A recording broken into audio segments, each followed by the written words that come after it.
Le danger que constituent les produits chimiques préoccupe les représentants du peuple. Ils se sont retrouvés en séance plénière ce jeudi 22 juin 2023 à l'hémicycle afin d'examiner en deuxième lecture la loi sur la gestion des produits chimiques et de leurs déchets en République du Bénin.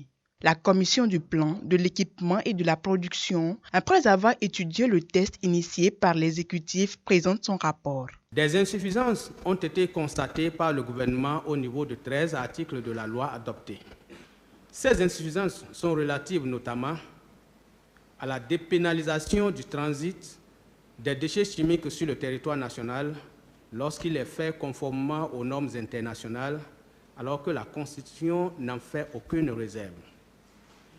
À l'incohérence entre les dispositions de certains articles, au manque de clarté et de précision dans la description de certains faits incriminés et leurs peines.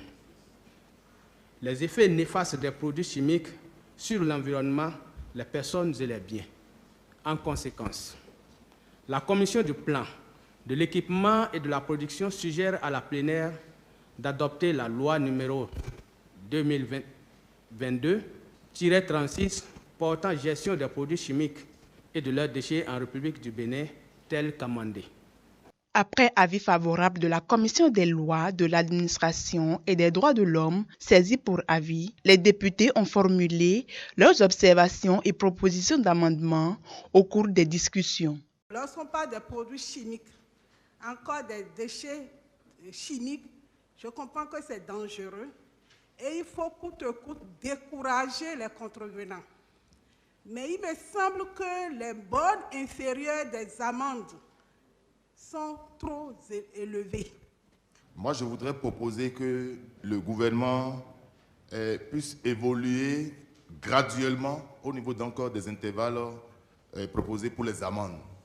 Puisque lorsqu'on arrête quelqu'un et qu'on veut le sanctionner, il ne faudrait pas que ce dernier puisse peut-être mourir en prison parce qu'il n'a pas les moyens pour payer l'amende. Les importateurs payent des taxes à la douane. Le gouvernement prélève des taxes. Est-ce que c'est après avoir prélevé ces taxes qu'il faut maintenant incriminer les auteurs? Je voudrais juste comprendre. Est-ce que nous avons sur place des industries qui produisent ces produits-là? Si oui, qu'est-ce qui est fait pour les accompagner? S'il y a déjà de petites industries qui existaient pour se conformer, ce ne serait pas une partie de plaisir.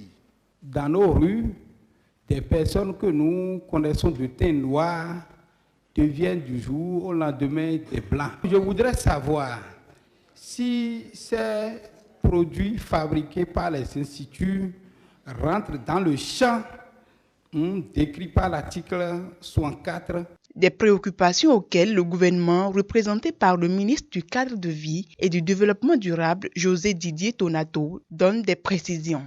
Par rapport à la borne inférieure, il faut dire que aujourd'hui, le gouvernement s'est totalement aligné sur l'exigence et la préoccupation des députés parce que la première proposition prévoyait des pénalités plus faibles.